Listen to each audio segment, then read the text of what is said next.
Oi, gente, bom dia. Bom dia. Hoje nossa apresentação é sobre filtros do ar, então sintam agora o poder dos filtros de ar. A gente vai falar um pouquinho das funções e normativas dos modelos disponíveis que a gente trabalha. Tá? Então, que é uma introdução, essa apresentação, o objetivo dela é mostrar os principais fatores técnicos e exigências relacionadas à qualidade do ar. Hoje, o nosso foco é falar um pouquinho do controle do mecanismo de filtragem, mas considerando os fatores de maior eficiência e economia para o processo produtivo. Então, eu trouxe aqui até o Coringa, comemorando que ele está ganhando muito dinheiro e sucesso. Então, quais as principais normas técnicas que avaliam a qualidade do ar das salas limpas? Então, funcionamento do sistema de filtragem para áreas limpas. Uma sala limpa, ela deve ter ar limpo suficiente para desfazer e renovar a contaminação ou suspensão do ar gerado dentro da sala. Então, como a gente sabe, nós temos salas limpas de fluxo de ar não unidirecional e que tem a classificação de limpeza a partir da vazão e da qualidade do ar insuflado. Ou seja, quanto for maior o volume de ar insuflado em determinado intervalo de tempo, mais limpa será a classificação dessa sala. E temos também as salas limpas de fluxo unidirecional, que a classificação depende apenas da velocidade do ar insuflado. Então, de acordo com essas modalidades, os diferentes filtros de ar vão ser aplicados de acordo com as normas existentes. A vazão e a velocidade do ar devem ser decididas em projeto. Então, normalmente isso já é um fator que a gente leva em conta no momento que a gente está em contato com o cliente. Que isso vai ser totalmente definitivo no momento de determinar um budget para uma nova empresa ou para um processo produtivo. Tudo vai girar em torno dessas classificações. É claro que testes devem ser realizados para mostrar as quantidades de ar corretas. Então, normalmente, isso até entra em questão o ponto de reclassificação de salas, para verificar se as vazões de ar estão adequadas para aquele nível de limpeza que o cliente almeja atingir. No decorrer do tempo, ela pode sofrer alterações. Né? Então, os filtros, eles têm diferentes funções no sistema de AVAC, e os testes responsáveis por classificar esses filtros estão nas normas EN 779 e a ABNT NBR 16101. Então, os relatórios de ensaio de filtros mostram diversas informações importantes aos usuários e precisam ser considerados ferramentas essenciais para a seleção e avaliação dos filtros de ar. Então, por exemplo, nessas classificações, nessas avaliações, a gente deve sempre levar em conta o modelo, as dimensões dos filtros ensaiados, a classe de filtragem e eficiência. A gente vai entrar um pouquinho mais a fundo nesses detalhes mais para frente durante a apresentação. Então, para compreender melhor as possíveis funções dos filtros nos sistemas AVAC, é importante detalhar as diferentes classificações que esses filtros podem atingir em termos de qualidade no ar das áreas limpas. Existem, então, os filtros grossos, médios e finos. Os grossos têm os formatos de bandas planas ou plissadas e encartonadas, e são indicadas em usos locais que apresentam grandes concentrações de partículas, como resíduos de combustão de motores e outras fuligens, por exemplo. Então, nesse caso, onde existe uma grande concentração de partículas, que precisa ser uma filtragem mais bruta mesmo, mais forte, é a que a gente aloca os filtros grossos. Os médios e os finos, eles já têm um formato de bolsa sintética ou de fibra de vidro. E os plissados com papel de microfibra e de vidro. Me corrija se eu estiver errado, mas o filtro médio fino ele vem após o grosso. Então o grosso ele vai fazer a filtragem maior, mais bruta, mais forte, de partículas maiores. Isso. E depois os médios e finos vão trabalhar com uma parte já pré-filtrada, que já passou pela filtragem do filtro grosso. Então vai reter partículas mais finas.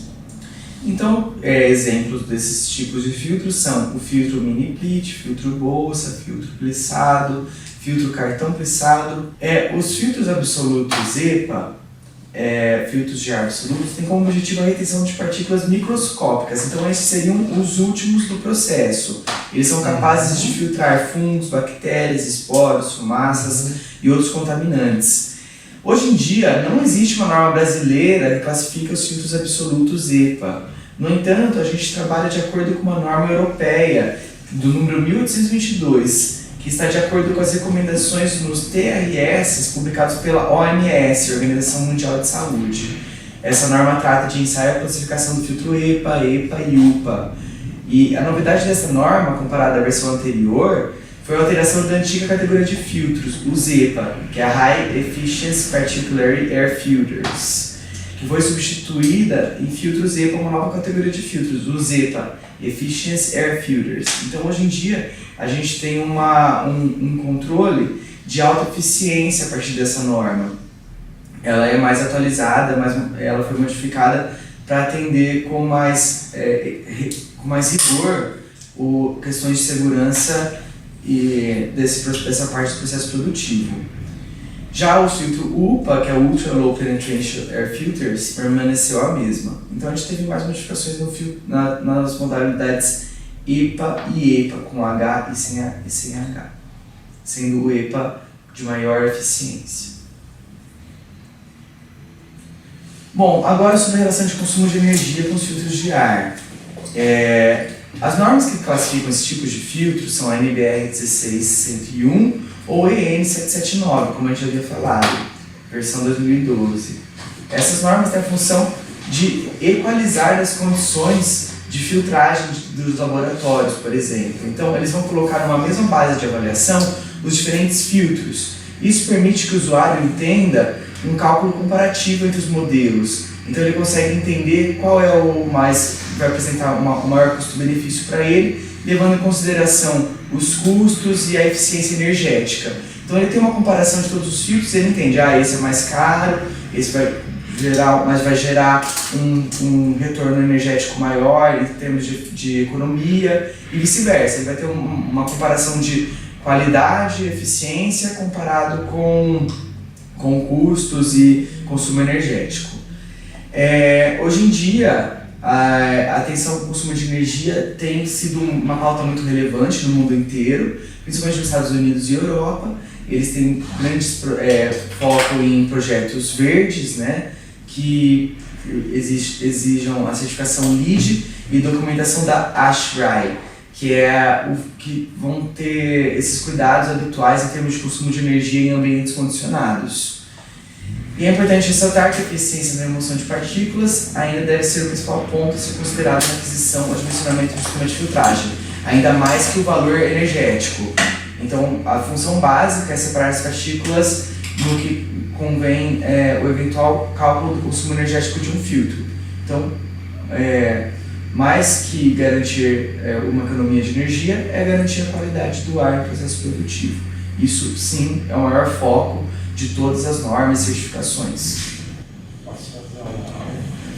A questão da energia em relação ao filtro, você, por exemplo, você tem uma área que você pode pôr 10 filtros ou 5 filtros, né, com a mesma vazão. Então, se você pôr 5 filtros, a perda de carga desse filtro é maior e isso vai impactar no consumo, porque eu vou ter que pôr um motor capaz de vencer aquela perda de carga, eu vou consumir mais energia. Ao passo que você jogar os filtros com uma velocidade mais baixa e aumentar a quantidade deles, você reduz a perda de carga, você reduz a velocidade do todo o sistema e você trabalha com um filtro mais folgado e o seu consumo de energia é menor. E a preocupação dessas novas normas é estabelecer um consumo de energia equilibrado, né, para você não ter aí filtros exagerados, com uma perda de carga exagerada, que você tem que colocar ventiladores de alta potência às vezes. Certo. Aí, sim. Então, aqui eu trouxe uma tabela de classificação da atual classificação energética atual dos filtros. E essa tabela está seguindo a norma europeia Eurovent 4 de 11 de 2015 e consta na NBR 16101. Aqui então a gente vê uma classificação entendendo os níveis de eficiência energética de cada um dos modelos, M5, M6, F7, F8 e F9. e elas são classificadas de acordo com sua velocidade. Vejam aí que estamos vendo os valores de quilômetro por hora. Então a gente tem aí quilowatts por hora. Do A mais até a letra E. Aqui a gente segue as classificações e temos uma variação a partir da norma ASHRAE. Certo? Aqui temos os números de vazões que vão determinar cada filtro usado. Certo? Aí está bem claro, tá vendo? Olha, conforme você aumenta a perda de carga, lá a potência, o consumo energético do filtro vai aumentar. Tá vendo? Isso quer dizer que você tem que buscar filtros que dê um consumo baixo, né, de energia. Aí você vai selecionando por ali. Tá vendo? Sim. Vale ressaltar também que um dos principais motivos que determina o consumo de energia de um filtro de ar é a resistência do fluxo de ar e a perda de pressão. Então isso normalmente acarreta a necessidade de troca de filtros, por exemplo. Então quanto ele consegue resistir ao fluxo de ar e consegue resistir à perda de pressão. Isso pode fazer com que a troca de filtros seja necessária, de acordo com essa mudança que ele passa, né? Então ele vai, com o tempo, ele vai resistindo menos ao fluxo de ar e vai perdendo mais pressão. Então, por isso, as necessidades de classificação de sala, a necessidade de manutenção de filtros e substituição, para manter a qualidade do ar em alta. Aqui a gente tem uma outra tabela que vai comparar os modelos, os tipos de filtros, dimensões, meio filtrante. Aqui então seria um modelo para fazer a comparação dos filtros no seu processo produtivo, né? Então o meio filtrante que a gente está analisando, o ano do ensaio, eficiência mínima, a perda de pressão inicial, a perda de pressão final, consumo anual calculado, eficiência energética da NBR e eficiência energética da Eurovent. Então aqui seria um modelinho que poderia ser aplicado no processo produtivo para analisar os filtros disponíveis, a eficiência deles e o consumo de energia analisado ao longo do tempo. Aqui a gente consegue ter uma visualização bem ampla da evolução da classificação desse processo, no processo produtivo. Certo. Ali está a perda de carga, né, que a gente chama perda de pressão inicial, e você pode ver como varia de filtro por filtro. Então, conforme você seleciona o filtro, tem que prestar atenção na perda de carga ou perda de pressão que esse filtro vai oferecer. Né? E conforme a perda de pressão, você tem um consumo energético desse filtro. Bom, conclusão. Por fim, considerando os pontos relacionados para a qualidade do ar em ambientes internos das indústrias, junto com a preocupação com o consumo de energia, é perceptível a atual evolução técnica no desenvolvimento de materiais e filtros de ar. Então, essa é uma tecnologia que está em recorrente progresso.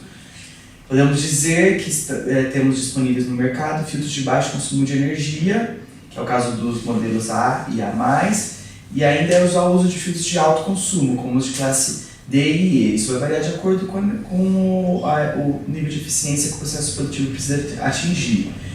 Esse fator ele compromete diretamente o consumo de energia associado ao filtro e reduz o uso de filtros de maior eficiência. Por exemplo, o filtro F7 classe D ele consome mais energia que o filtro F9 classe A, o que restringe a qualidade do ar aos usuários em áreas limpas, por exemplo. Esse é só um exemplo para a gente avaliar os modelos e aonde eles vão atuar no processo produtivo, certo? Então é isso, muito obrigado.